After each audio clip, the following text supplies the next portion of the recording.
Bonjour et bienvenue pour cette nouvelle recette en vidéo. Aujourd'hui, nous allons aborder une fois de plus les thèmes du CAP avec la brioche. Donc, c'est notre troisième émission ce soir, vraiment basée sur les techniques du CAP. Donc, nous allons commencer par faire une pâte à brioche qui sera une recette commune à différentes brioches.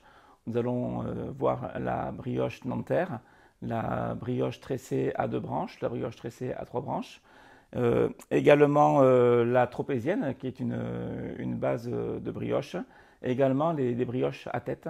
Donc voilà, des petites techniques. Donc je répète, c'est une pâte de base avec des façonnages différents. Donc on va commencer tout de suite par la pâte à brioche. Il nous faut donc ici 500 g de farine type 45. Donc c'est une farine de force, donc riche en gluten. Il me faut également 50 g de sucre, 20 g de levure de boulanger. Alors préférez bien sûr la levure de boulanger fraîche. Vous trouvez ça facilement en grande surface, au rayon pâtisserie, dans la partie réfrigérée, plutôt que la levure sèche, donc levure déshydratée, qui à mon sens donne de moins bons résultats. Si quand même vous voulez vraiment utiliser une levure sèche, sachez que le poids est différent. Il vous faudra entre 2,5 fois et 3 fois plus de levure fraîche que de levure sèche. Mais je vous le déconseille de l'utiliser.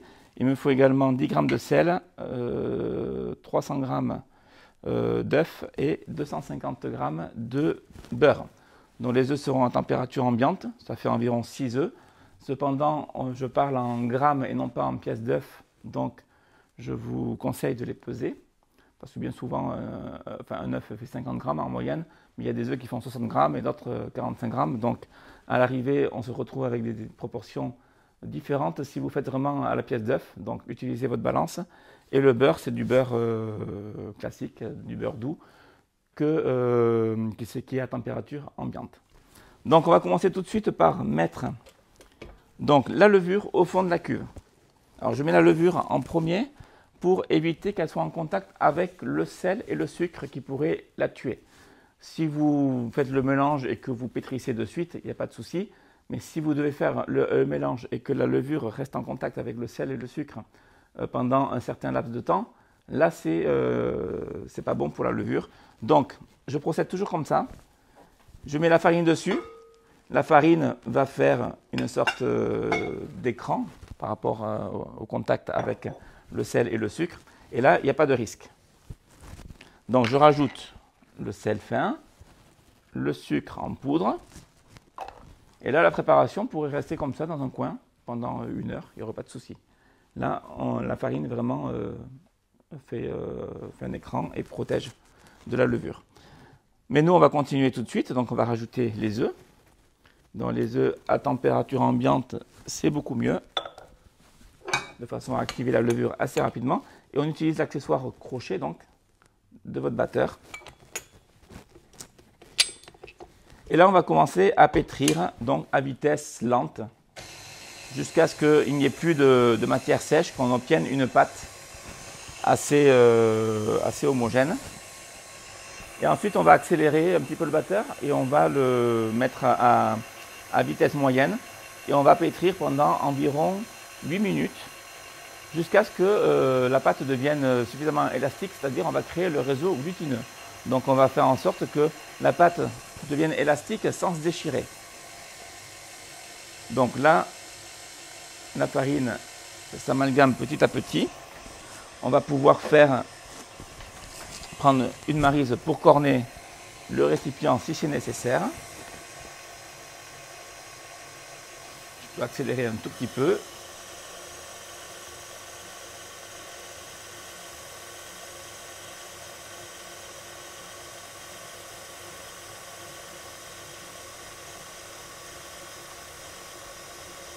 Donc là, on pétrit environ pendant 2 minutes à vitesse lente. Et au bout de 2 minutes, on va accélérer.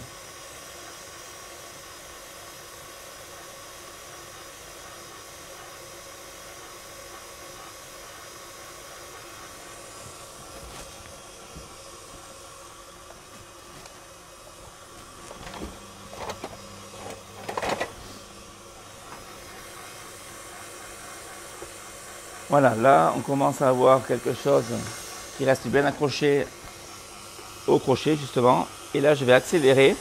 Et tous les petits débris qui restent au fond de la cuve vont petit à petit s'incorporer. Et on va obtenir une pâte vraiment qui va rester en boule et qui va être pétrie. Donc, comme je le disais, on va essayer de créer maintenant le réseau glutineux.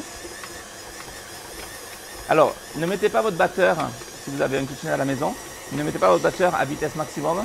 Vous allez faire peiner le moteur et vous risquez de, plutôt que d'obtenir une pâte correcte, d'abîmer votre batteur, voire même de le tuer quelque part. Vous seriez obligé de le faire réparer. Ce n'est pas des batteurs qui sont adaptés pour faire des pâtes aussi fermes, même si le crochet est vendu avec le batteur. Donc on essaie de limiter, de protéger notre batteur. Alors je le mets à vitesse moyenne.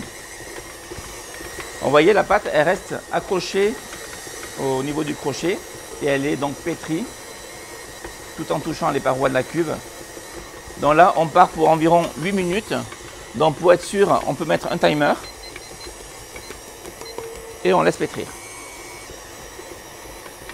Si c'est nécessaire, s'il y a de la pâte qui reste accrochée sur les bords, utilisez soit une maryse, soit une corne, de façon à bien corner les bords. Là, c'est pas nécessaire, il n'y a pas de résidus, donc je ne m'en sers pas et je laisse pétrir.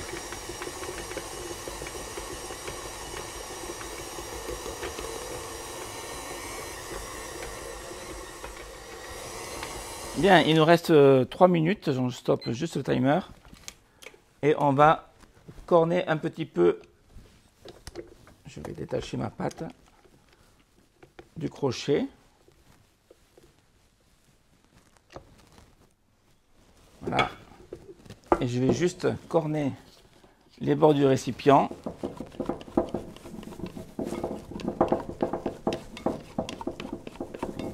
Alors j'utilise plutôt la corne que la maryse parce que la corne est beaucoup plus rigide et je vais beaucoup mieux y arriver. Voilà. Et là on va pouvoir recommencer le pétrissage. J'accélère juste un petit peu le batteur et je remets en route le timer. Voilà, on va arriver à la fin de notre pétrissage. Il reste encore une dizaine de secondes. Alors le batteur a toujours tendance à un petit peu vibrer, étant donné qu'on pétrit une pâte assez ferme. Donc restez pas très loin de votre batteur, qu'il ne se retrouve pas par terre à la maison. C'est important de le savoir. Donc on a notre pâte qui est prête. Alors pour vérifier si le réseau glutineux est suffisamment formé, on l'attrape entre les doigts et on l'étire en douceur, sinon on va la déchirer. Tiens, Gaëtan, tu vas passer peut-être sur l'autre caméra. Et il faut vraiment qu'on puisse l'étirer sans que celle-ci se casse. Et on voit ici au milieu, un petit peu par transparence. Je vais montrer par la caméra du dessus. Voilà. Là, on arrive à l'étirer, elle ne se déchire pas. Donc là, le réseau glutineux est vraiment bien formé.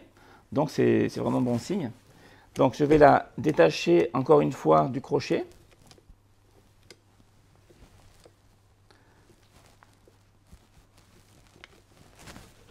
Et on va bien la corner, encore une fois, pour vraiment tout ramener au centre de la cuve. Et là maintenant, on va y incorporer le beurre. Alors, avant de mettre le beurre, je détache bien jusqu'au fond.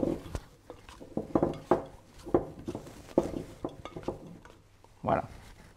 Donc je mets mon beurre en une seule fois. Donc du beurre bien sûr à température ambiante. Je remets ma cuve sur le batteur et je la remets à tourner à vitesse lente pour commencer pendant 2 minutes. Ensuite on va recorner la cuve et ensuite on va remettre à pétrir pendant environ 10 minutes jusqu'à ce qu'on ait une pâte qui devienne bien brillante et qui se détache des parois de la cuve.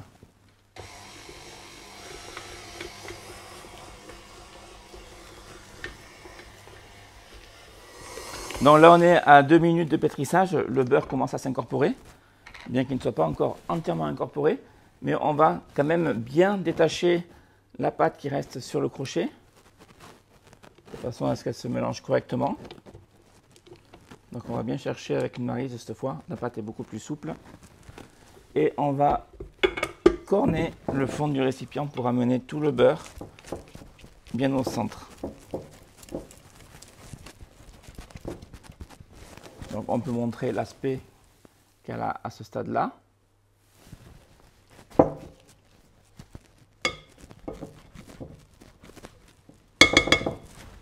Voilà, et on va recommencer. Et là, on part pour environ entre 7 et 10 minutes de pétrissage à vitesse moyenne.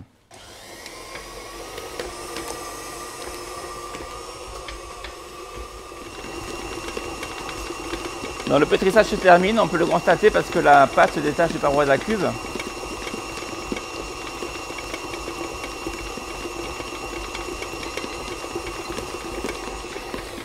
Alors, chose très importante, je vous l'ai déjà dit, mais je vous le répète, pour ne pas avoir de problème à la maison, vous restez près de votre batteur. Vous voyez, je suis resté à le tenir parce que le batteur, il n'arrête pas de vibrer, il se déplace un petit peu sur le plan de travail. Et si je n'avais pas été là, il serait à l'heure qu'il est par terre. Donc, pour éviter des désagréments, restez là. Donc, la pâte est bien élastique, on peut le voir. Là, je soulève le crochet. Elle reste accrochée, mais elle est bien élastique. Et elle a un aspect brillant. Et surtout, quand on était en train de pétrir, elle s'est détachée de la paroi de la cuve. Ça, c'est vraiment un signe qui montre que la pâte est totalement prête. Donc, on va la détacher entièrement du crochet.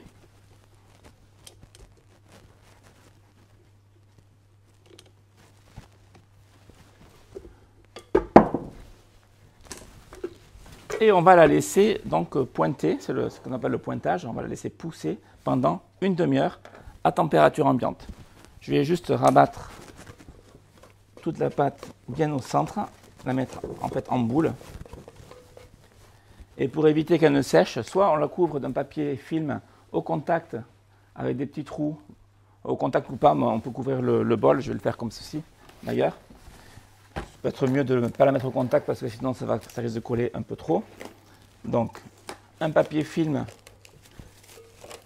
et avec un petit couteau, on fait des petits trous sur le dessus pour qu'elle respire, mais pour éviter quand même qu'elle croûte. Ou alors, si on n'a pas de papier film à disposition, on prend tout simplement un torchon qu'on pose sur la cuve et on laisse donc poser donc sur le plan de travail pendant 30 minutes. Ça, c'est la première pousse, appelée également pointage. Notre pâte à brioche donc a posé pendant 30 minutes à température ambiante. Donc là, on va pouvoir retirer le papier film ou le torchon si vous avez utilisé un torchon à la maison. On va la rompre. Alors, pour la rompre, on va se fariner un petit peu les doigts et on va venir donc l'écraser pour chasser en fait le gaz carboné qui se trouve à l'intérieur. Alors, elle a poussé qu'une demi-heure, donc en une demi-heure, elle ne s'est pas développée énormément, hein, c'est normal. Maintenant, on va l'envelopper dans du papier film. On va bien l'envelopper. Il ne faut pas qu'il y ait de surface de pâte à l'air libre. Peut-être soit on fait comme ça, soit on fait avec une corne. Voilà. Donc la pâte, je la mets bien en boule. Et je la pose donc sur mon papier film.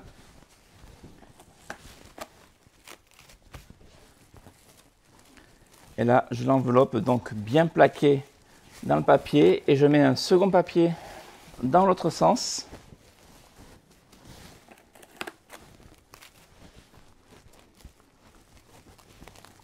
Et je l'enveloppe bien comme ceci. Voilà. Il n'y a plus qu'à la placer donc dans le frigo pendant 1 heure minimum si on veut vraiment travailler en direct. Ça peut être 1 heure, 2 heures, 3 heures, reprendre la pâte en 3 heures et continuer. Ou alors vous la laissez toute la nuit et puis demain vous reprenez votre pâte et on procédera donc au façonnage. Alors on se retrouve 1 heure après le temps de pose de la pâte au frais. Donc c'est soit 1 heure, soit on peut la mettre au frais et la riser la veille, en fait, et la laisser reposer toute une nuit, il n'y a pas de souci. Donc minimum 1 heure, maximum 1 nuit. Ici, elle a reposé vraiment 1 nuit, c'est pour ça qu'elle est toute gonflée, elle est beaucoup plus grosse qu'à la base quand je l'ai mise dans le frigo. Donc on a notre pâte qui a été bien emballée, vraiment pour la contenir et éviter qu'elle se développe trop. Donc là je vais la sortir. Et on va faire donc une brioche Nanterre. Alors une brioche Nanterre, c'est une brioche faite de boules de pâte qui sont accolées les unes aux autres. Et c'est une brioche moulée, donc qui est qu'on va cuire ici dans un moule en bois, dans lequel il y a un papier de cuisson qui est adapté à ce moule à l'intérieur. Bien sûr, rien ne vous empêche de réaliser cette brioche dans un moule à cake ou dans un moule que vous avez à la maison. Voilà. Donc, on va façonner des boules. Ces boules, on va les peser pour avoir des boules vraiment bien calibrées. Et on va faire des boules de 50 grammes. C'est pour ça que j'ai besoin d'une balance ici. Et on va faire, en fonction de la taille du moule, bien sûr, on va faire plus ou moins de boules. Là, je vais en faire 6, 7. Et puis on verra en les disposant à l'intérieur de combien on en a besoin.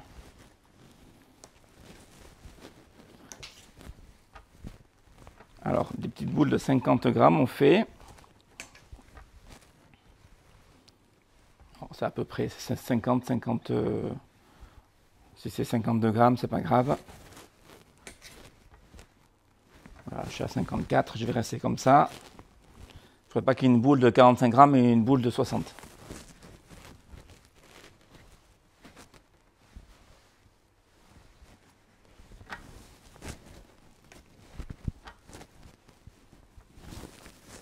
Donc là, je n'ai fait 5. Allez, je vais en faire 6 ou 7.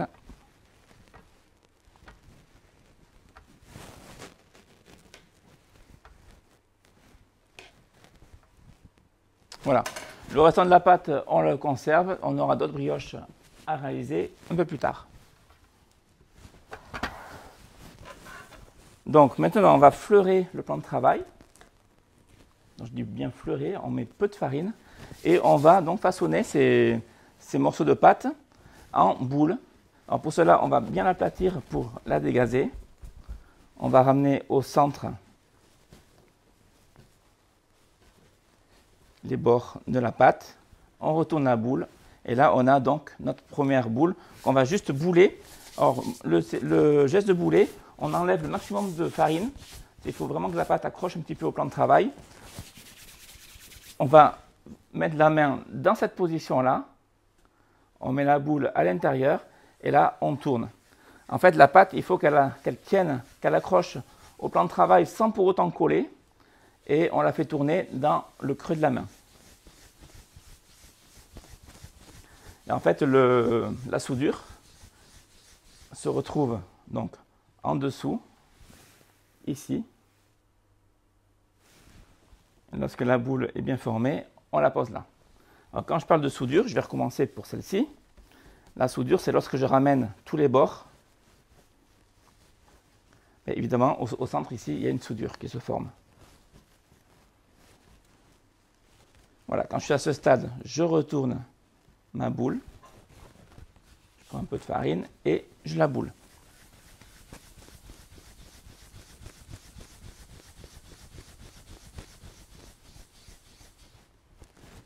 Voilà. Et je fais pareil avec les autres.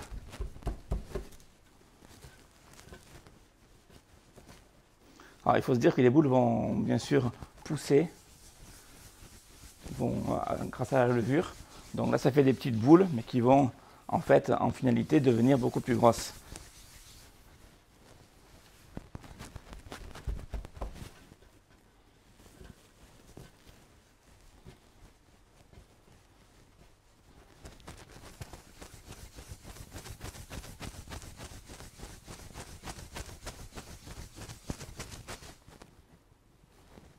Voilà.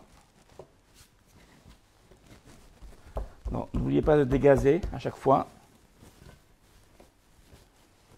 Même si la pâte est restée au frigo toute une nuit, même si le froid empêche la levure de faire son effet, la pâte lève quand même un petit peu. Donc il y a du gaz carbonique qui s'est créé et donc il faut vraiment la dégazer. Et également, hop, on continue. Oui, également, je suis en train de vous dire, il faut la laisser reposer obligatoirement au frais la pâte, lorsqu'on vient de la pétrir, elle est beaucoup trop molle pour pouvoir la travailler. Donc le fait de la laisser reposer, de la laisser se raffermir en fait au frais, permet de la travailler et de la façonner là, tel que je le fais.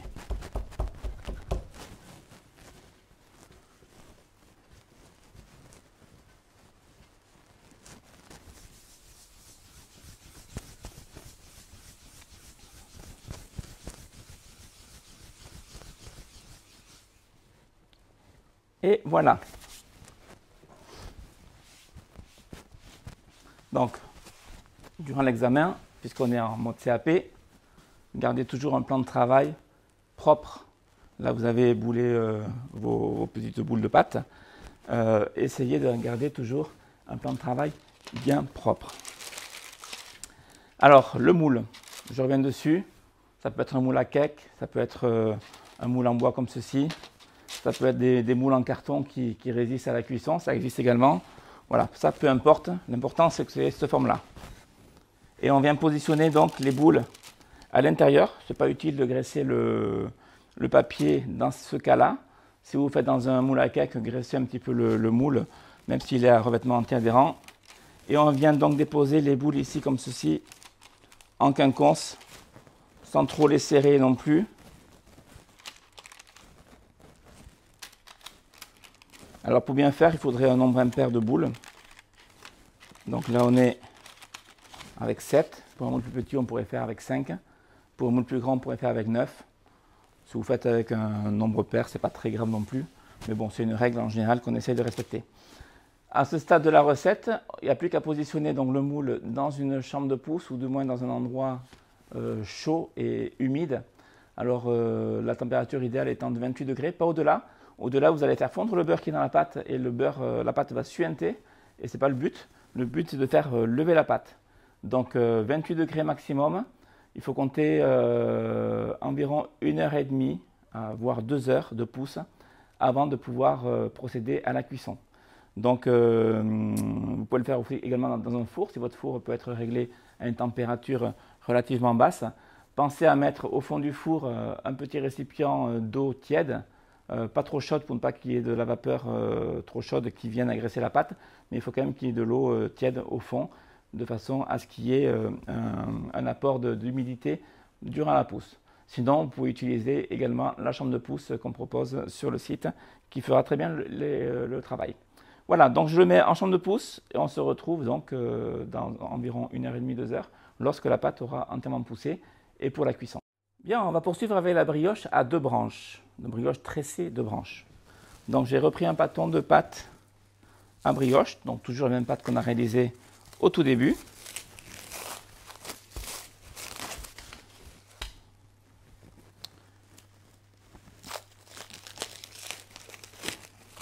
Donc j'ai bien emballé, c'est important que la pâte soit bien contenue durant le temps de pause au frais. Il ne faut pas qu'il y ait une partie qui soit à l'air libre pour éviter qu'elle ne croûte. Alors on va faire deux branches de 300 grammes chacune, donc il nous faut 600 grammes de pâte au total. Donc on va utiliser à nouveau la balance et on va venir donc peser. Alors bien sûr, ça c'est pour faire une brioche de taille moyenne, hein. On le verra après coup la dimension qu'elle fait. Ça peut vous servir de repère. Mais si vous voulez faire une très grosse brioche, il vous faudra bien sûr des morceaux de pâte beaucoup plus imposants.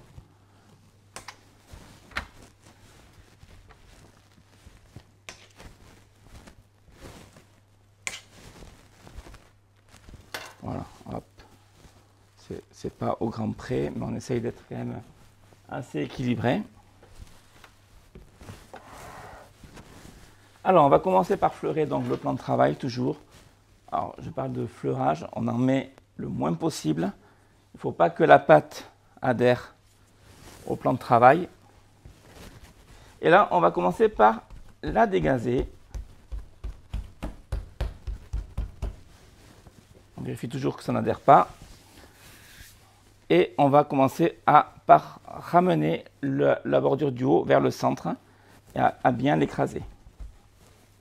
Ensuite, je retourne, j'amène la bordure du haut vers le centre également je l'écrase bien. Et ensuite, je rabats le tout l'un sur l'autre et je rabats, j'écrase bien avec la paume de la main. Je lui donne cette forme allongée. Et ensuite, je vais donc continuer à la rouler entre les mains sur le plan de travail jusqu'à ce que j'obtienne donc un cordon de pâte régulier. Alors, le plus difficile, c'est de garder cette régularité. Il ne faut pas que ce soit fin ici, épais ici et fin à nouveau ici.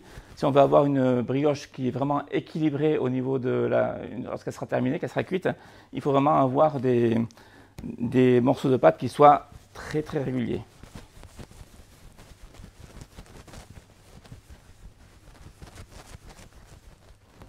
Donc on y va progressivement. Si nécessaire, on va chercher un peu de farine, comme ceci. Je vais prendre une règle pour vous dire approximativement à quelle longueur je suis. Là, je suis à 53 cm. Voilà. Et ce brin, on le laisse de côté, donc tranquillement, se reposer. Et on va faire pareil avec le second pâton de 300 g. Donc, on commence par bien l'aplatir avec la paume de la main. Et ensuite, on ramène la partie supérieure vers le milieu. On écrase bien. Ensuite, on retourne et on ramène la partie supérieure vers le milieu. On écrase bien également. Et en fait, on replie le tout en deux. Et là, on vient donc souder. En fait, on vient souder cette partie-là qui doit se rejoindre et former plus qu'un avec la paume de la main. Et là, après, je vais terminer en roulant mon bâton, mon cordon de pâte entre les paumes de la main sur le plan de travail jusqu'à ce que j'obtienne donc deux cordons identiques, de longueur identique et de section identique.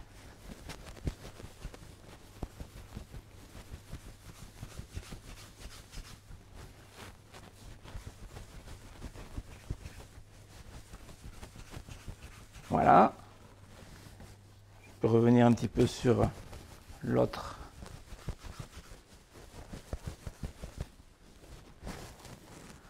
brin. Voilà, on va essayer d'avoir des choses de longueur vraiment identiques. C'est parfait comme ça. Et maintenant, on va procéder au tressage. Donc, tressage à deux brins.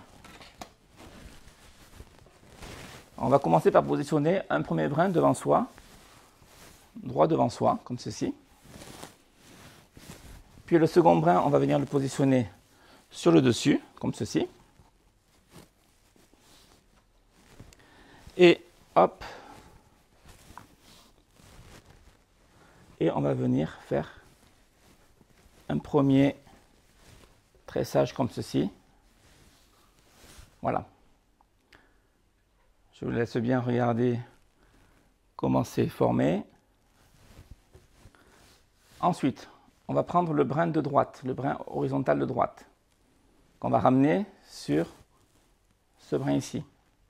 Je vais lentement exprès pour qu'on puisse bien imprimer dans la tête le mouvement. Le brin de gauche, on va le prendre, on va le passer sous ce brin-là et sur celui-là. Et là, on serre un petit peu. Et on continue. Le brin de droite, on le passe dessus. Le brin de gauche, on le passe dessous et dessus. Et comme ceci. Et puis là, on termine. Voilà.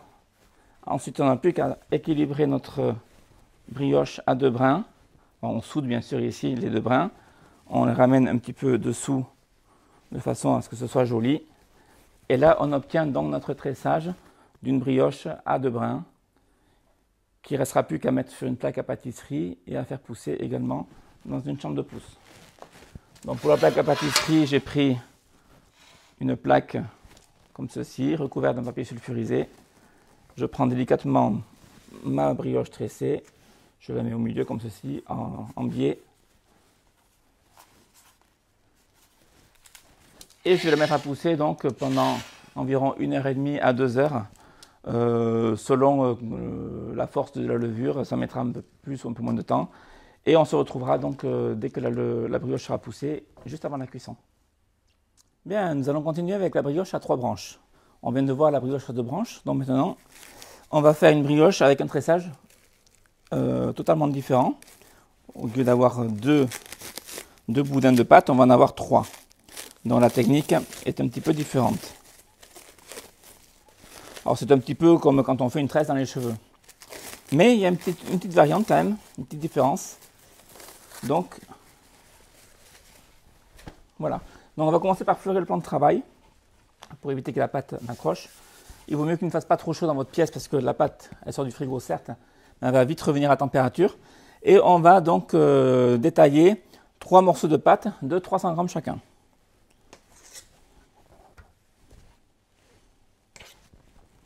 Donc on essaie, c'est pas 300 grammes exactement, on essaie d'être aux alentours des 300 grammes.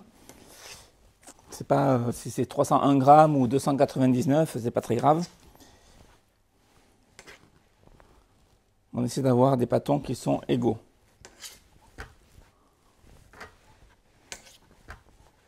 Voilà. Dans le restant de pâte, bien sûr, vous le remballez et vous le remettez au frigo. Il ne faut pas le jeter. Donc, les pâtons de pâte, on va former 3 boudins. Donc, d'abord, on va bien dégazer la pâte avec la paume de la main. Et ensuite, on va ramener donc la partie supérieure vers le milieu. Et là, on fait bien adhérer. On retourne. On fait pareil avec l'autre côté. On fait bien adhérer. Et on replie encore une fois en deux. Et on fait bien adhérer avec la paume de la main, bien sûr. Et ensuite, sur un plan de travail bien fleuré, on va rouler ce boudin de façon à faire un long boudin régulier. La difficulté, c'est pas de faire un long boudin, c'est de faire un boudin régulier. Il faut qu'il soit égal à tous les niveaux.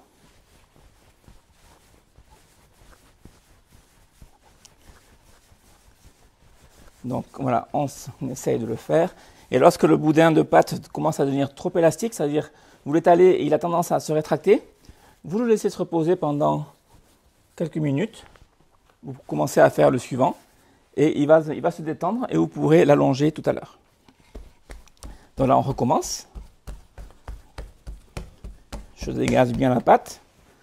Je rabats la pâte du haut vers le bas. Je retourne et je fais pareil. Je fais bien adhérer avec la paume de la main. Et là, je replie encore en deux. Et je fais bien adhérer avec la paume de la main. Et là, je vais rouler donc mon boudin de pâte de façon à l'allonger.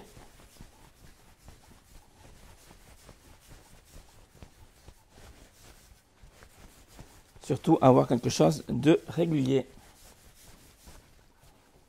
Voilà, je laisse de côté. On reviendra sur le premier qui est plus court, c'est pas grave. On va arranger ça après. Et on va faire avec notre troisième morceau de pâte en dégazant donc bien la pâte. Je ramène la partie haute vers le centre. Je fais bien adhérer. Je retourne. Je ramène la partie haute vers le centre. Je fais bien adhérer. Je me sers de la paume de la main et je replie en deux. En fait, en gros plan, la jonction, elle est à ce niveau-là. Et là, je presse bien avec la paume de la main pour bien faire adhérer également. Il ne me reste plus qu'à rouler donc la pâte de façon à allonger le boudin et obtenir quelque chose de régulier. Comme ceci. Voilà, là la pâte s'est reposée quelques instants. Ça n'a pas été long, mais c'est suffisant. Et là, je vais continuer à l'allonger. J'insiste un petit peu sur les parties qui sont plus épaisses, si c'est le cas.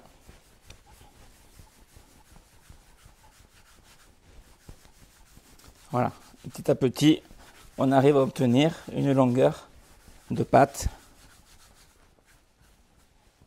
Je reviens sur l'autre boudin Et je fais pareil.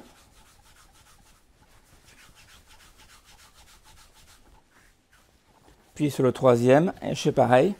Et ainsi de suite jusqu'à ce qu'on en ait la longueur désirée.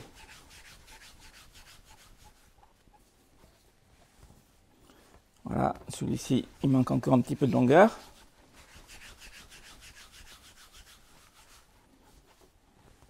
Voilà. Alors pour vous donner une indication, avec ces morceaux de ces 300 grammes de pâte, je suis sur des longueurs d'environ 60 cm à peu près. Donc on va positionner maintenant ces 3 branches à la verticale, comme ceci.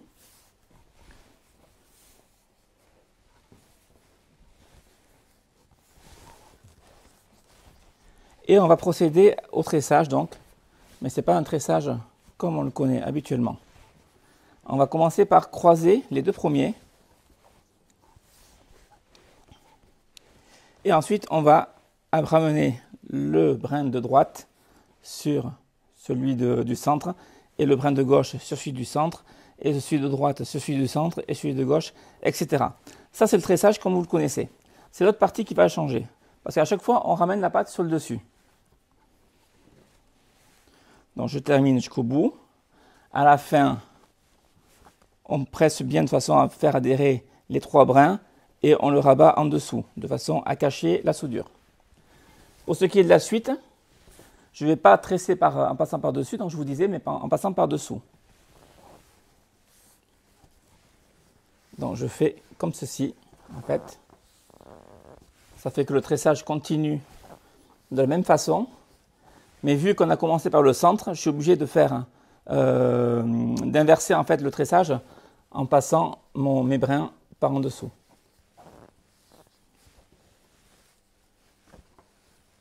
Voilà, et là encore une fois, alors je me repositionne pour qu'on me voit bien. J'ai mes 3 bouts qui se terminent. Je les arrête en les faisant adhérer ensemble et je rabats en dessous.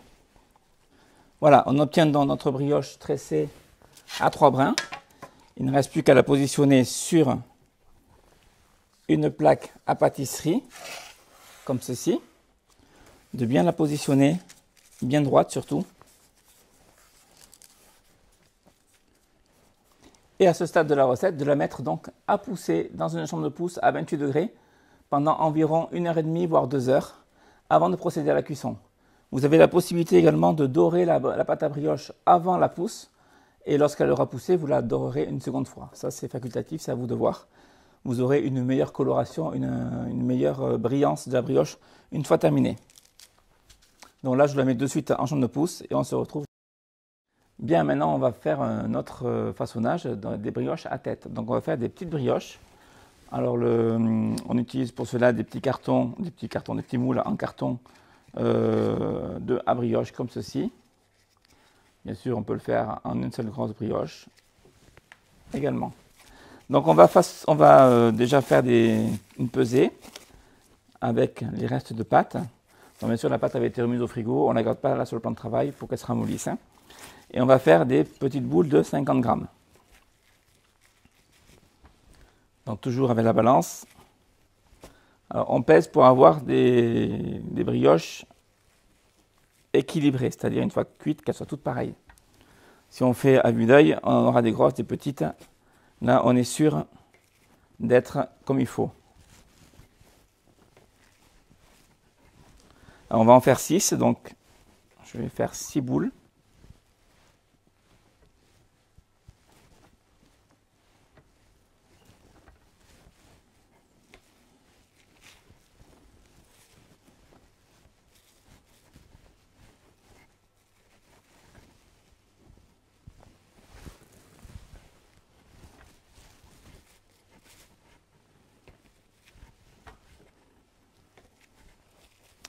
Voilà, on y arrive.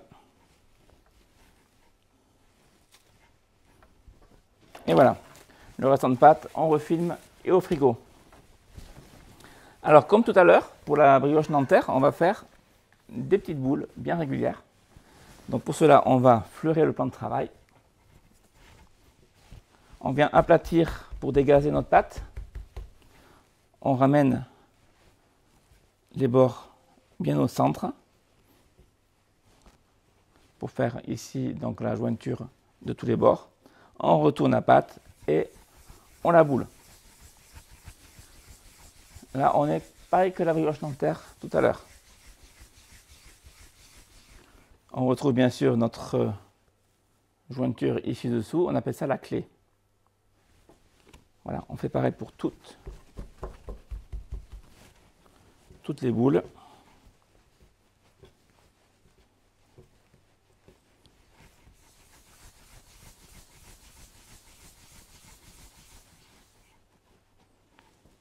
Alors, la particularité des moules qu'on va utiliser là aujourd'hui, ce sont des moules en carton, donc qui n'ont pas besoin d'être graissés.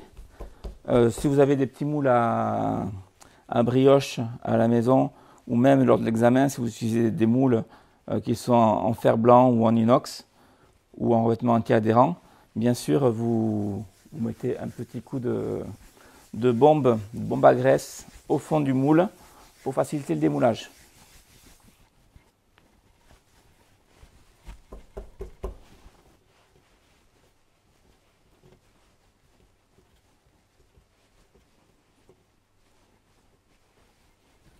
Voilà.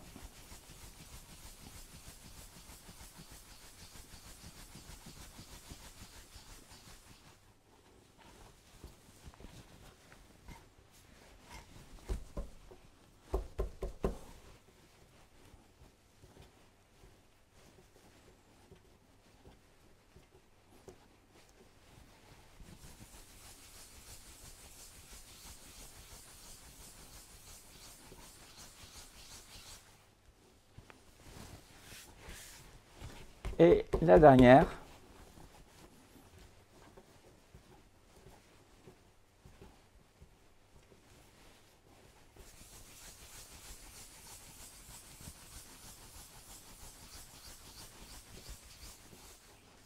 comme ceci. Voilà, donc on va étaler nos petits moules à brioche.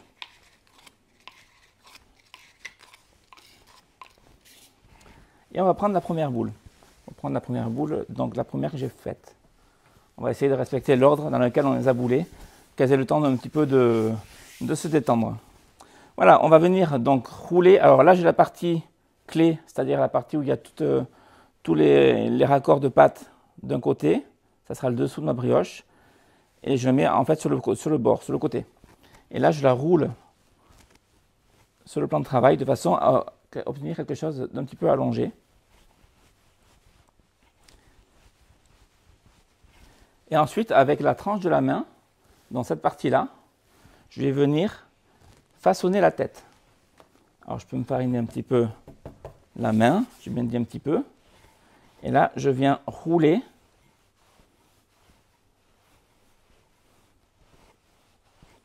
et je façonne la tête. En fait, la tête, elle reste attachée au corps. C'est pas une petite boule qu'on pose sur une grosse boule. Parce qu'on veut vraiment que la tête reste accrochée à la base de notre brioche. Donc le meilleur moyen, c'est vraiment d'avoir un morceau de pâte qui ne forme, les deux morceaux de pâte qui ne forment qu'un, en fait, qui sont attachés l'un à l'autre. Donc là, je roule ma pâte.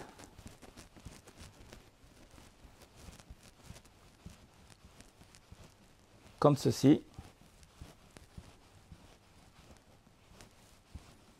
Je fais attention bien sûr de ne pas rompre ici la partie de pâte. Hein. J'essaie de l'affiner comme ceci. Ensuite, je prends mon moule, je prends ma brioche, je la positionne donc à la verticale. Je viens l'enfoncer dans mon moule. Et ma tête, je vais venir donc, je vais me fariner le bout du doigt, je vais venir l'enfoncer. Alors, j'hésite pas à aller profondément. Je fais tout le tour et je l'enfonce dans la pâte jusqu'à ce que j'ai la quantité de pâte voulue qui dépasse du corps de ma brioche pour avoir quelque chose de propre et équilibré. Voilà. Donc on obtient ceci. Il ne restera plus qu'à faire pousser. Donc on va faire pareil avec les 5 autres boules.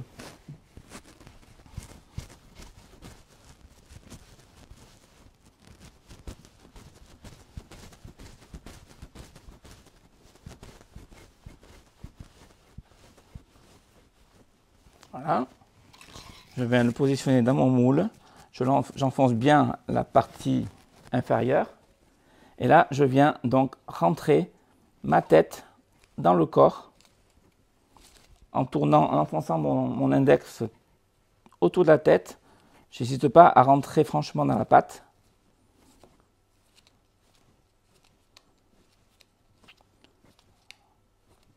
Voilà, et je tourne autour tant que ma tête n'est pas bien formée. Et j'obtiens donc ce résultat-là.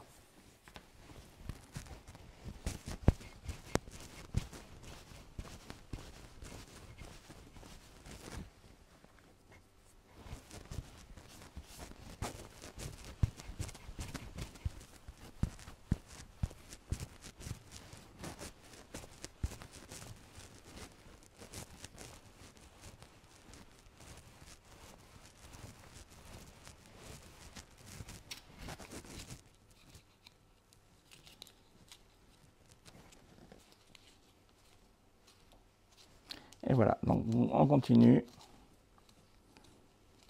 Alors, dans le cas d'une grosse brioche à tête, on ne va pas le montrer aujourd'hui, mais ça peut arriver.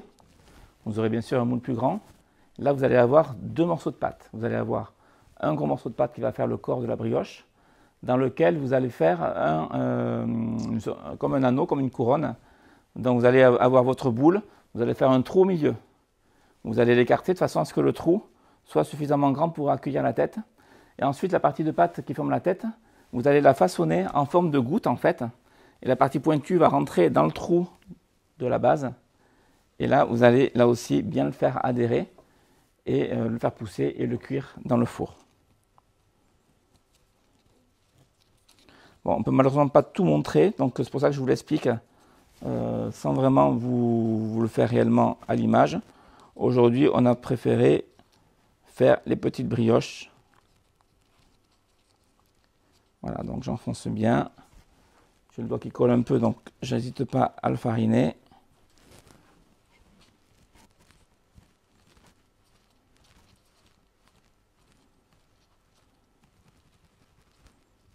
Et voilà. Et ainsi de suite, pour les suivantes.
Trop de farine, donc ça glisse.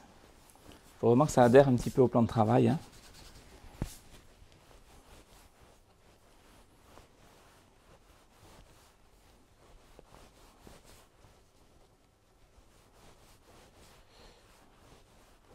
On va y arriver.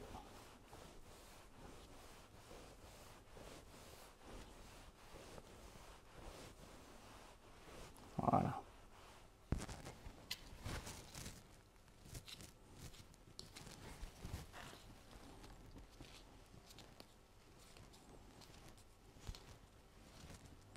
N'hésitez pas à bien appuyer avec le doigt, à presque aller jusqu'au fond du moule, de façon à bien faire rentrer la tête dans la base de la brioche, qu'elle soit bien tenue, comme ceci.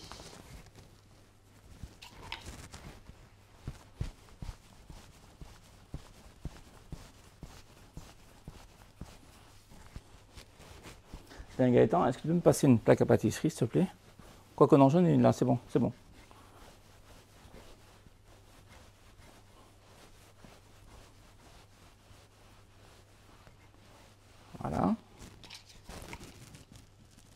et la dernière. Et là, je viens bien enfoncer. Je vais bien quasiment jusqu'au niveau du moule. Au fond du moule, en fait. Alors, plus je tourne, plus j'enfonce, plus ma tête se réduit. Mais à vous arrêter au bon moment. Et voilà. Donc, on va mettre toutes ces petites brioches sur une plaque à pâtisserie. Puis, on va les mettre à pousser, donc toujours en chambre de pouce à 28 degrés. Et lorsque ça sera donc gonflé, pour que ça sera poussé, c'est la seconde et dernière pousse avant la cuisson. Donc, on se retrouvera à ce moment. Maintenant, nous allons réaliser une tropézienne. Donc, tropézienne qui est une brioche qui est fourrée avec une crème diplomate. Donc, on va commencer par la base de la tropézienne, donc qui est la brioche. Donc, toujours notre pâte à brioche, on part toujours avec la même base. Et on va donc, elle sort du frigo, bien sûr. Elle est de consistance assez ferme.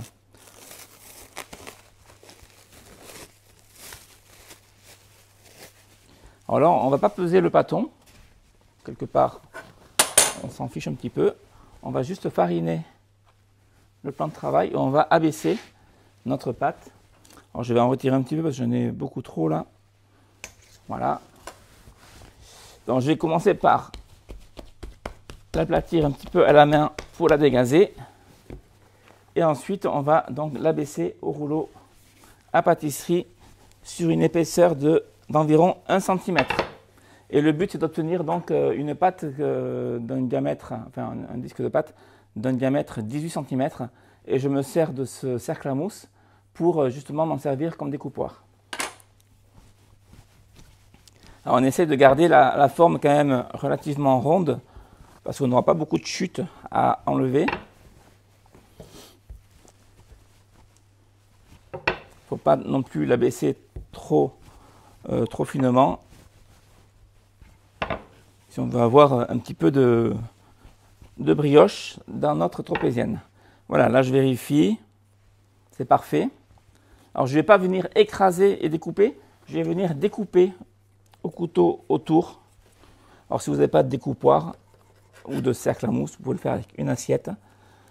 Le diamètre que je fais là, c'est du 18 cm. Voilà, et je découpe donc tout autour, bien proprement. Et je viens retirer l'excédent de pâte que bien sûr on va récupérer pour faire autre chose. Voilà, on peut venir égaliser les bords s'il y a des petites imperfections.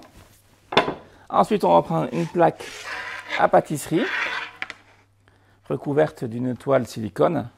Et on va venir donc positionner notre disque de pâte sur le dessus. Alors je répète, il faut que le disque de pâte, oui, fasse 1 cm d'épaisseur.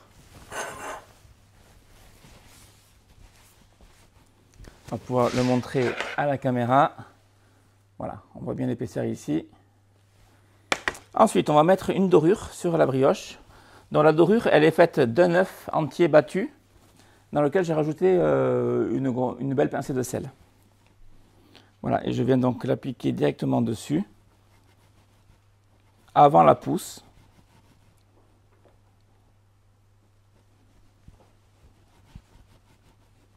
Comme ceci. Maintenant, il n'y a plus qu'à mettre à pousser, donc dans une chambre de pousse à température 25-28 degrés maximum, pas au-delà. Sinon, vous allez avoir la pâte qui va se mettre à transpirer, à suinter. C'est en fait le beurre qui est dans la pâte qui fond et qui s'échappe. Et vous risquez d'avoir une flaque de beurre tout autour de votre pâte à brioche. Ça, c'est vraiment si la température de la chambre de pousse est trop élevée. Donc 28, c'est le grand maximum. Et on va la laisser pousser pendant 1 heure, 1 heure et demie. Et après, c'est à l'œil qu'on va se rendre compte si elle a suffisamment poussé ou pas, et avant de procéder à la cuisson. Donc je la mets de suite en pousse et on se retrouve juste après. Donc on continue avec la crème diplomate, donc qui va garnir notre tropézienne. Donc pour réaliser cette crème, il nous faudra du lait. On est sur 1/4 litre de lait, la valeur d'une demi-gousse ou d'une gousse de vanille. Également 50 g de jaune, 60 g de sucre en poudre, alors de jaune d'œuf bien sûr, 60 g de sucre en poudre. On a 20 g de poudre à crème qui peuvent être remplacés par de la maïzena. On aura juste une crème un petit peu moins jaune. Également, nous avons 20 g de beurre, 2 g de gélatine d'origine bovine, porcine ou de poisson. C'est pareil, mais prenez du 200 Bloom. Et 12 g d'eau d'hydratation. À cela, on ajoutera dans la crème, bien sûr, un arôme. Alors, on a de la vanille déjà, mais on ajoutera de l'eau de fleur d'oranger. Et on obtiendra donc une crème pâtissière. Et cette crème pâtissière, on va y rajouter de la crème fouettée, qui est donc de la crème fleurette battue, qui n'est pas là présente, mais qui est dans le frigo parce qu'il faut la garder bien froide, pour obtenir notre crème diplomate. Voilà, la crème diplomate étant une des bases, une des crèmes qu'on peut vous demander lors de l'examen. Donc on va commencer tout de suite par faire chauffer le lait. Même avant ça, on va hydrater la gélatine. Donc on verse l'eau d'hydratation, qui est donc de l'eau du robinet ou de l'eau minérale. Ce n'est pas une eau qui est commercialisée, parce qu'on me pose la question, c'est pour ça que je le précise. Voilà, on mélange bien, on laisse hydrater de côté et on l'oublie pendant quelques instants. Donc le lait, on va le mettre à chauffer. On va y rajouter la moitié du sucre à l'intérieur et on va y rajouter la vanille. Alors si vous avez des gousses de vanille qui sont fraîches, bien souples, pour savoir la qualité, il suffit de pouvoir faire un nœud avec. Si vous y arrivez, c'est que vous avez des gousses de vanille top. Cependant, malgré tout, on peut avoir des gousses de vanille qui commencent à vieillir un petit peu et donc qui sèchent, comme c'est le cas ici. Donc pour la rendre souple, je la mets au four micro-ondes pendant quelques secondes.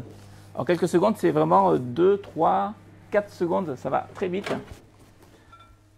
Voilà, c'est un peu vite, mais pendant 5-6 secondes, vraiment pour la ramollir. Ça va c'est assez rapide. Voilà. Donc là, ma gousse de vanille est devenue tout à fait souple, je peux la manipuler sans aucun problème. Et avec un couteau, donc, je vais récupérer les grains de vanille qui sont à l'intérieur et les mettre dans le lait de façon à ce qu'ils s'infusent.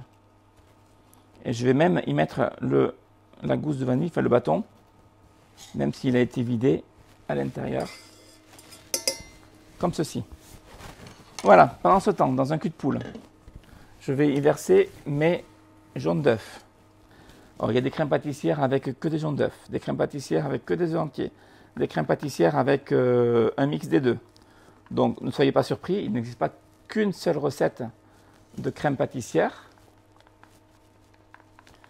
Il en existe plusieurs. Donc, ne soyez pas du tout surpris à ce niveau-là. Je vais également rajouter le sucre en poudre. Et là, je vais mélanger avec un fouet. Et je vais blanchir la préparation.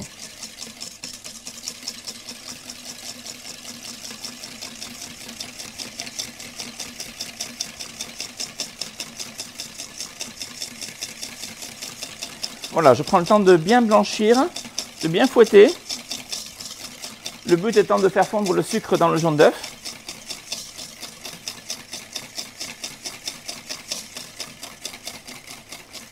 Et je vais enfin pouvoir ajouter la poudre à crème.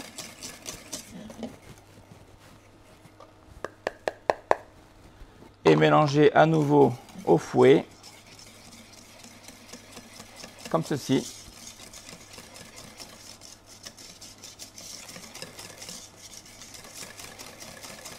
Voilà.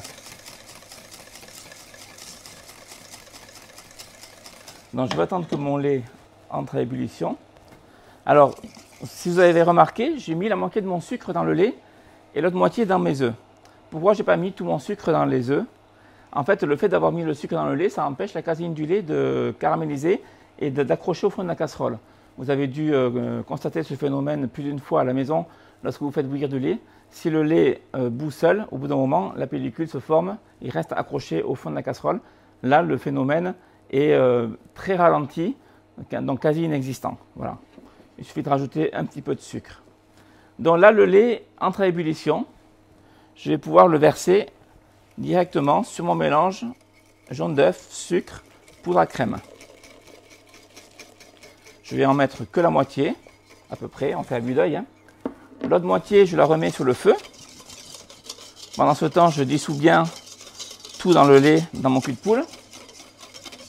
Et dès que l'ébullition est revenue dans ma casserole, je viens et je verse en petits filets, un petit peu comme si je faisais une mayonnaise. Je verse progressivement de façon à ce que la crème épaississe quasi instantanément.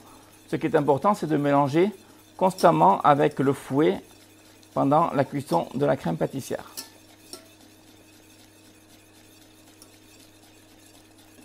Voilà, je récupère tous les petits grains de vanille qui sont au fond du cul de poule. Et là, je vais mélanger et je vais cuire.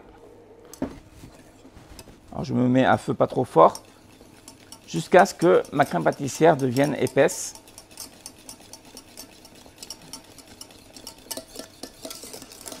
Et malgré qu'elle soit épaisse, vous voyez, en quelques dizaines de secondes, elle est devenue épaisse. C'est pas pour autant qu'elle est cuite. Donc continuez la cuisson en mélangeant constamment, en allant bien partout. Surtout ne laissez pas accrocher la crème au fond de la casserole. Vous n'auriez que des problèmes avec des morceaux de crème qui auraient coloré, qui se détacheraient. Et la crème après serait pas très présentable. Voire même si ça a un peu cramé, ça donnerait un goût désagréable. Donc continuez à cuire la crème en mélangeant, en allant bien sur les angles, sur les bords. Et vous allez constater un léger relâchement de cette crème. C'est-à-dire qu'au départ, elle va bloquer, elle va devenir vraiment très épaisse. Et en poursuivant la cuisson, elle va se détendre. C'est pas pour autant que la crème est ratée. C'est vraiment un signe qui montre que la poudre à crème a bien cuite et que la crème donc est suffisamment cuite. Voilà.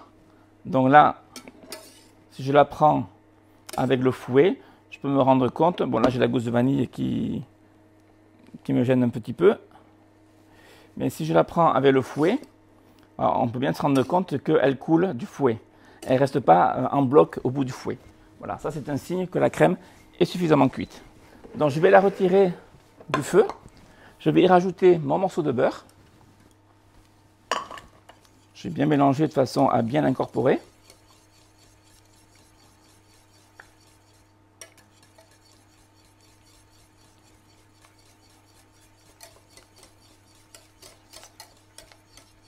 Voilà, je mélange jusqu'à ce que celui-ci soit entièrement fondu.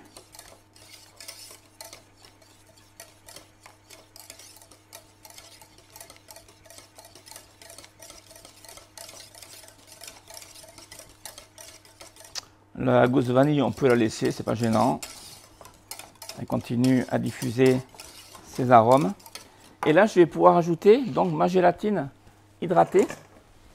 Ne l'oubliez pas. C'est elle qui va permettre à votre crème de tenir, un petit peu le beurre également, mais si vous l'oubliez, vous aurez des soucis.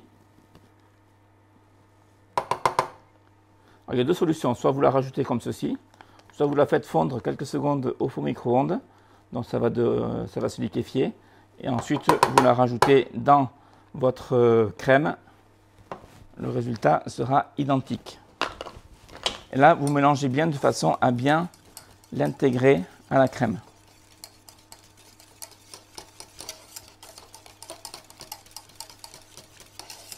Voilà, ça c'est important, qu'on ait la gélatine qui soit bien répartie dans toute la crème. Maintenant, on va la débarrasser. Donc, on va la débarrasser dans un récipient. Alors là, je vais la mettre dans un récipient rectangulaire sur une fine épaisseur, de façon à ce qu'elle refroidisse vite. Je ne veux pas la mettre au frigo, étant donné qu'elle contient de la gélatine.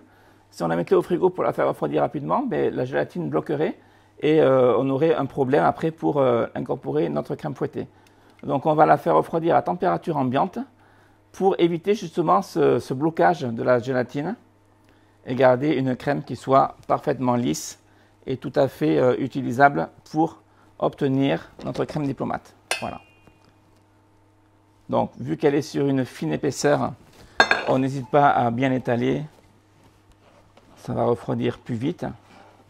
Mais surtout pas de frigo. Et là, il n'y a plus qu'à la filmer au contact. Alors ça, c'est très important pour éviter qu'elle croûte à la surface. Et on applique donc le film bien sur toute la surface de la crème. Et là, on le laisse donc refroidir tranquillement sur le plan de travail. Alors, on revient sur notre brioche Nanterre qui a poussé, elle a poussé pratiquement 2 bonnes heures dans une enceinte à 28 degrés. Donc voilà le résultat après la pousse. Donc on voit bien que les boules ont grossi, elles ont presque doublé de volume. On va juste appliquer une dorure. Donc toujours pareil, la dorure, c'est un œuf battu avec un petit peu de sel. Il y a différentes dorures qui existent. Ça peut être un œuf battu avec de l'eau, ça peut être un œuf avec de la crème. Voilà. Ici, je mets du sel, ça va apporter de la couleur.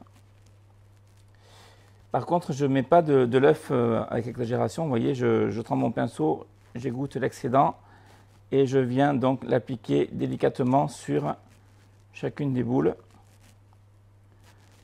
On a possibilité également, avant cuisson, de mettre du sucre en grains sur le dessus. Ça, c'est comme on veut.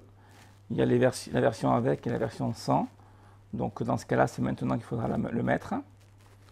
En le parsemant sur le dessus. Et c'est l'œuf qui va lui permettre de tenir, de bien adhérer. Voilà. Et quand on applique l'œuf, bien sûr, on caresse la pâte. On n'y va pas, on n'appuie pas trop fort pour ne pas faire retomber. Et cette pâte va encore pousser durant la cuisson. Donc j'ai un four ventilé préchauffé à 180 degrés, je vais pouvoir l'enfourner tout de suite. Et puis on se retrouve juste après la cuisson. Alors, il reste quelques secondes de cuisson. Donc là on est à 25 minutes de cuisson, exactement. Et notre brioche va être cuite.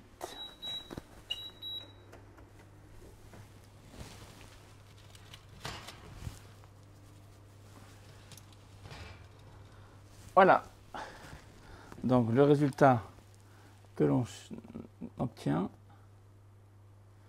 Et là, à ce stade, il n'y a plus qu'à la laisser refroidir sur le plan de travail avant de pouvoir la démouler et la couper.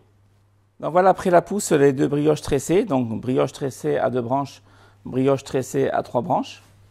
Donc on va également appliquer la dorure. Sachez que la dorure peut être mise soit avant la pousse, donc là on ne l'a pas fait, soit avant la pousse et on remet une seconde couche après la pousse, ou alors seulement après la pousse comme je le fais là actuellement.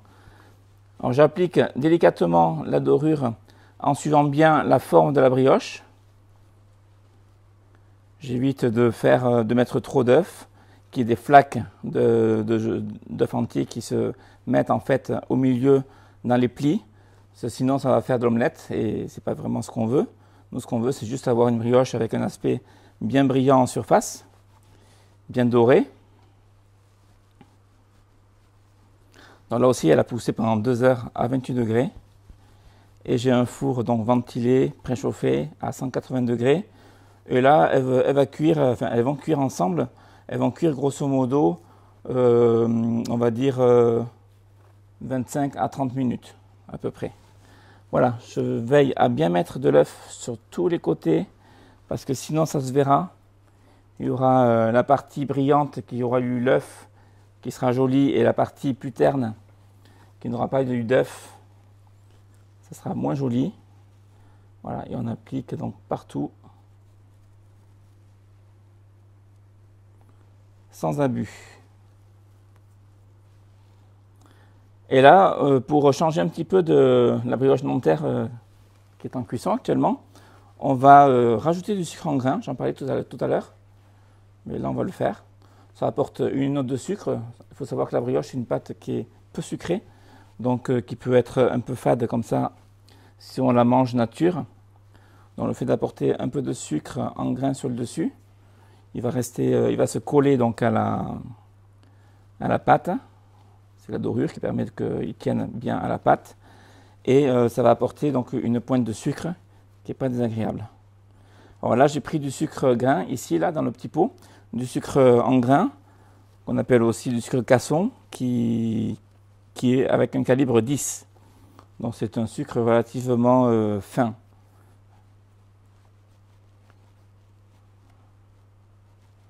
Voilà. Je vérifie bien qu'il n'est partout.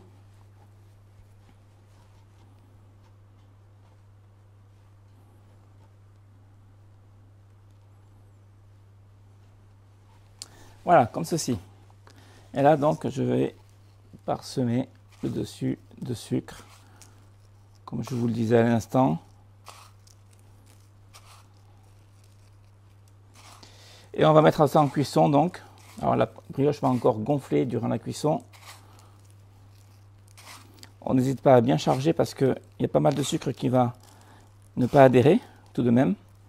Et bon, il faut qu'il en reste suffisamment sur la brioche. Et là aussi.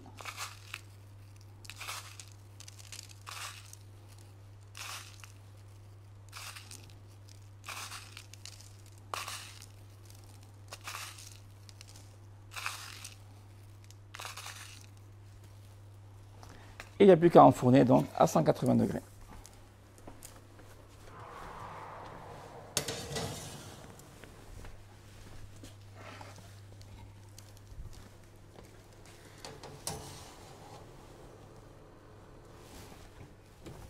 Donc 20-25 minutes, comme je le disais.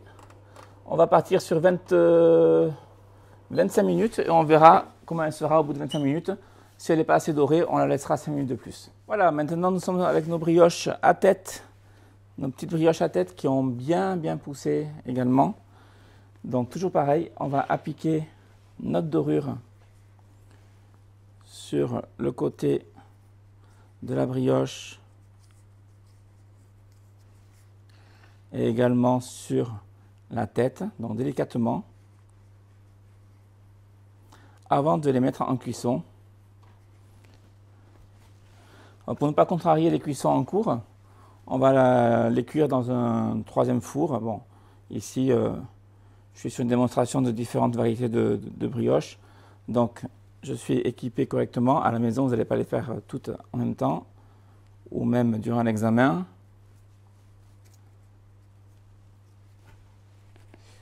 Mais évitez de mettre une préparation à cuire lorsque le four est déjà occupé par autre chose. À partir du moment où vous ne les mettez pas à cuire ensemble. Voilà. Et la forme de votre brioche à tête dépend, enfin, la forme qu'elle aura au final dépendra réellement de la façon dont vous l'avez façonnée. C'est-à-dire si la tête a été positionnée correctement, bien droite ou pas, si elle va rester dans son logement, si elle sort et qu'elle a tendance à basculer sur le côté, c'est qu'il y a un petit problème de façonnage. Également, ça peut venir du four, le fait que ce soit des fours ventilés. Donc on préconise aussi parfois de cuire ce genre de brioche dans des fours statiques, c'est-à-dire sans ventilation, pour ne pas que la ventilation joue un rôle sur le rendu final de la petite brioche.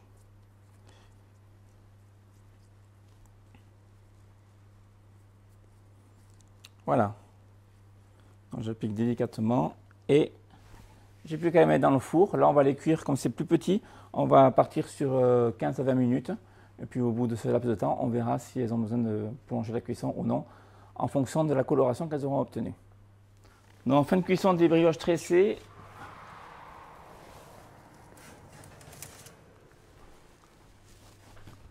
Donc la brioche a 2 branches ici.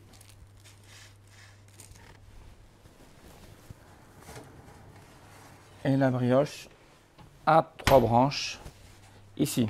Alors je vous rappelle, ici on a une base de 600 g de pâte avec deux brins qui faisaient 300 g chacun.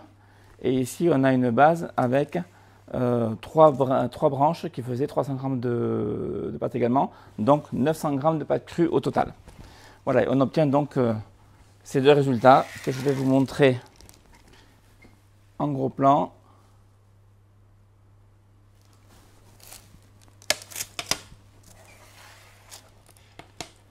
Et ici également. Voilà. Et là, on a les brioches à tête qui vont pas tarder à sortir. Je vais aller chercher tout de suite.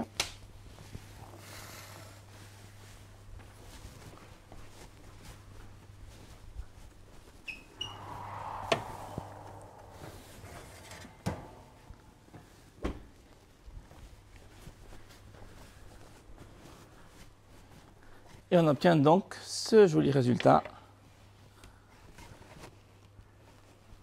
Alors c'est très chaud, que je vous montre ici en gros plan. Voilà, un profil. Et bien sûr, ça se démoule tout seul parce que le moule est adapté. Pas besoin de graissage pour cela. Voilà. Donc, si on récapitule, on a toutes nos brioches qui sont terminées. Elles sont encore très chaudes, mais je vous les représente toutes. On va essayer de faire en sorte de les voir toutes.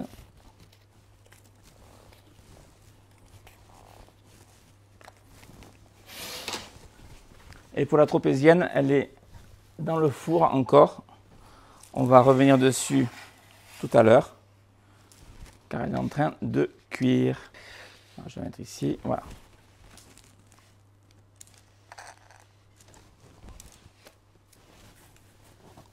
Super. Hop.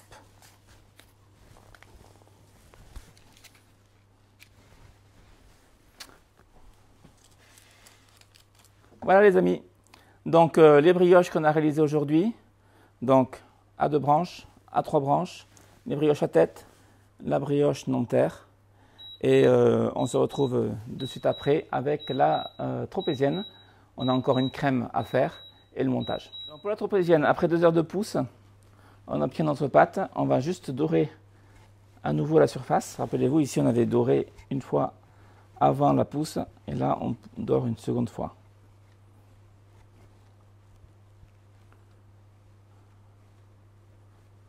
Et on va rajouter donc à la surface des amandes effilées et également du sucre en grains.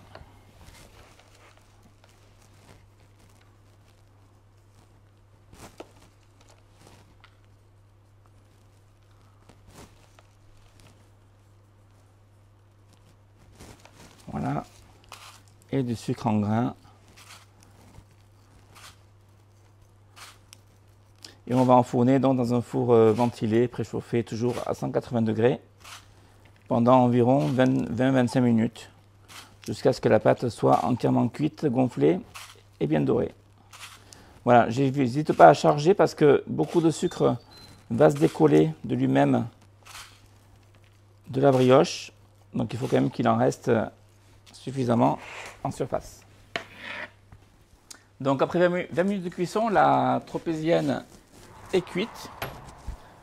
Alors c'est la base de notre tropézienne bien sûr, c'est une brioche que je vous montre ici. Voilà, qu'on va simplement laisser refroidir avant de pouvoir la garnir. Donc notre brioche est cuite, nous allons donc faire la crème qui va pouvoir la garnir, à savoir la crème diplomate. Donc nous avons notre crème pâtissière ici qui est refroidie, donc refroidie à température ambiante, surtout pas de frigo. La crème fleurette dont je vous parlais tout à l'heure, qui est ici, qui est bien froide par contre pour pouvoir la monter en crème fouettée. Donc c'est ce qu'on va faire pour commencer. Et pendant ce temps, je vais débarrasser donc ma crème pâtissière dans le cul de poule et je vais la lisser au fouet.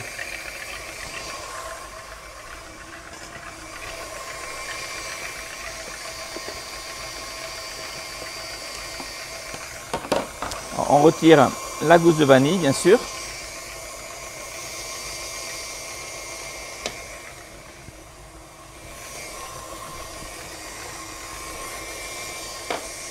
Et avec un petit fouet, on lisse tout.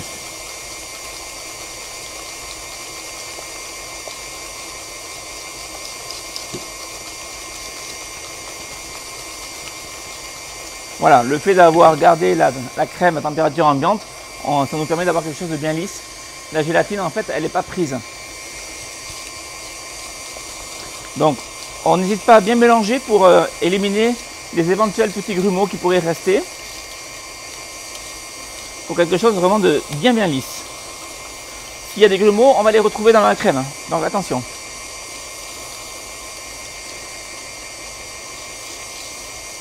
Voilà. Donc on monte la crème fouettée jusqu'à ce qu'elle soit, qu'elle ait une bonne tenue quand même, pas trop ferme non plus. Et après on va mélanger donc les deux préparations ensemble pour obtenir notre crème diplomate. Pendant ce temps, on peut couper la brioche en deux. Alors, avec un couteau aussi, donc avec des dents bien sûr. Et là, on s'applique. Alors la meilleure technique, c'est de faire tout le tour d'abord, pour avoir quelque chose de régulier.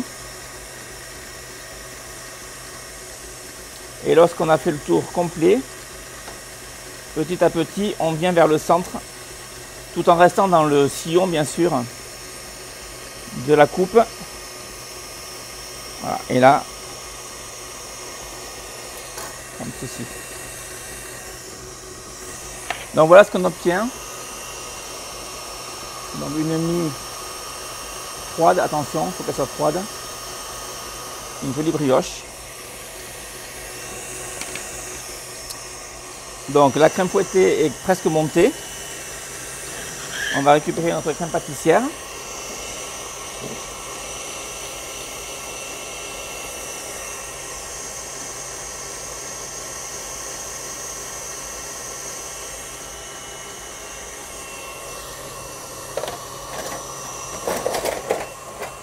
Alors pendant ce temps, je vais me préparer une poche à douille que je vais placer sur un support et je vais y mettre une grosse douille cannelée de ce type là.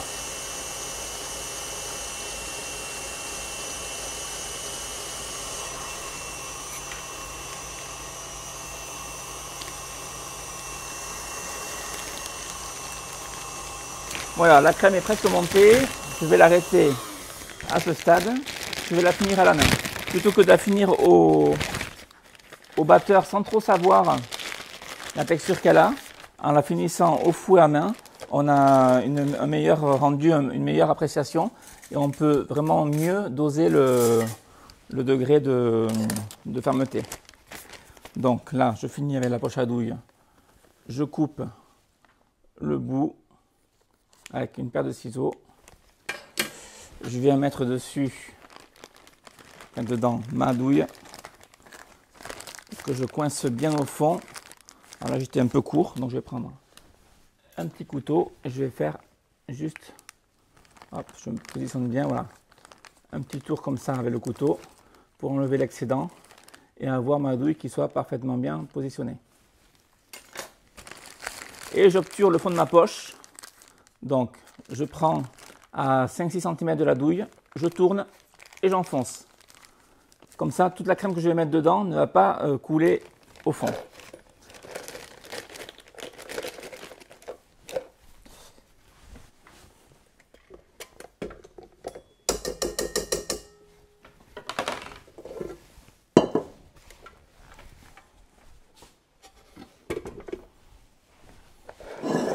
Voilà, donc j'ai ma crème fouettée, ma crème pâtissière.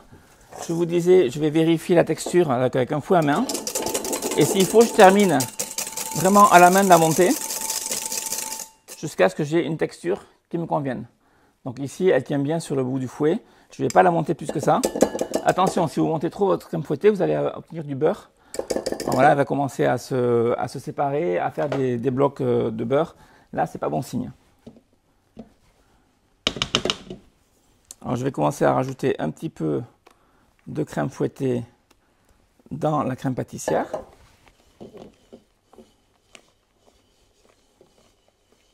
Et là, je mélange délicatement.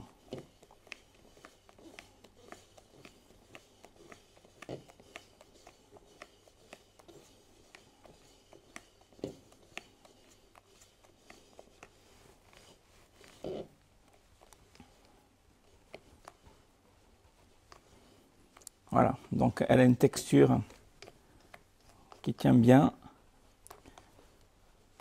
Du fait qu'on rajoute une préparation froide à travers la crème fouettée dans une préparation tempérée qui contient de la gélatine, de suite il y a une texture qui se forme et ça marche plutôt bien. Voilà, on va rajouter le restant de crème fouettée. Tiens Gaëtan, tu vas m'attraper s'il te plaît l'eau de fleur d'oranger que tu dois avoir juste ici, là, en face de toi, sur une étagère. Par là, oui. Alors, l'eau de fleur d'oranger, on aurait pu la mettre dans la crème pâtissière avant d'incorporer la crème fouettée. On peut la mettre aussi après, une fois que la crème est montée. C'est pas très grave. Voilà, là je mélange délicatement.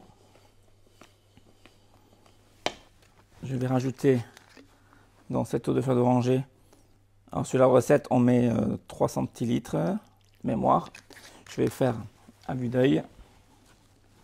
3 centilitres, c'est une quantité indicative. Voilà, et là je mélange délicatement.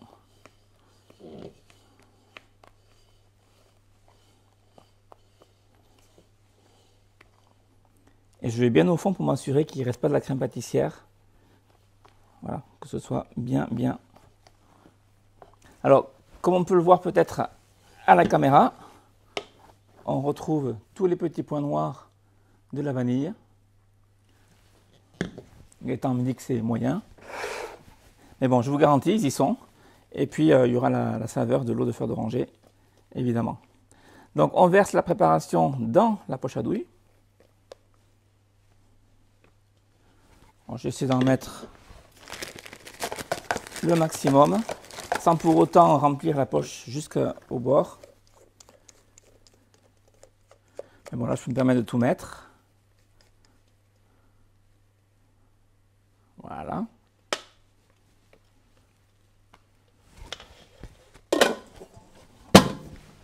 Et il ne restera plus qu'à garnir donc notre brioche qui est froide. Ça, c'est très important, il faut qu'elle soit froide. Sinon, la crème ne va pas pouvoir retenir, elle va couler. Elle va se liquéfier, elle va couler.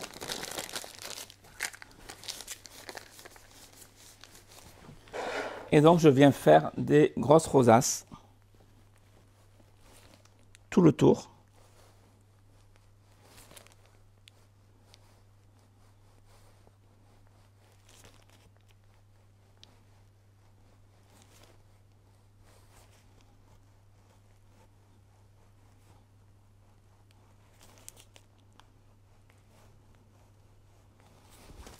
Voilà. Et ensuite, au centre.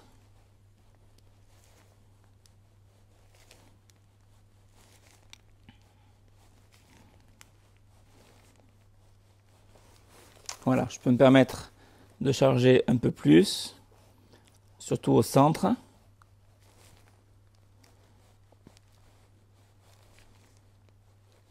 Voilà, elle a une tenue parfaite. Et le fait de la mettre un peu au frais, elle va se raffermir encore plus.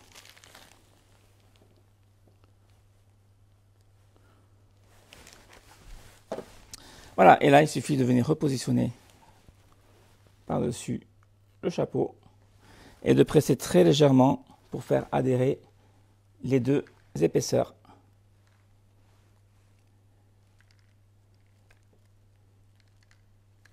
Voilà. Donc là, à ce stade de la recette, vous placez votre tropézienne au frigo pour qu'elle se raffermisse.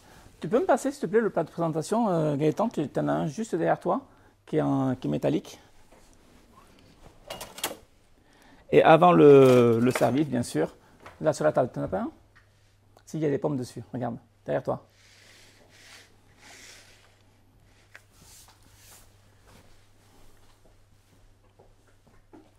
Voilà, et juste avant de servir donc le gâteau à vos convives, alors, on va imaginer qu'il est resté au froid, qu'il s'est un peu raffermi. On n'a plus qu'à le prendre délicatement avec 2 palettes et à le déposer sur le plat de service et le servir. Donc voilà la tropézienne faite avec donc une pâte à brioche. C'est un dessert qui peut vous être demandé lors de l'examen du CAP en candidat libre. Voilà, j'espère vous avoir apporté beaucoup de petites astuces, beaucoup de solutions pour réussir votre pâte à brioche. On a vu différentes techniques aujourd'hui. Si vous passez le CAP, bon courage. De toute façon, on n'a pas fini le programme du CAP. Et en attendant, je vous souhaite une très bonne soirée et je vous dis à très bientôt.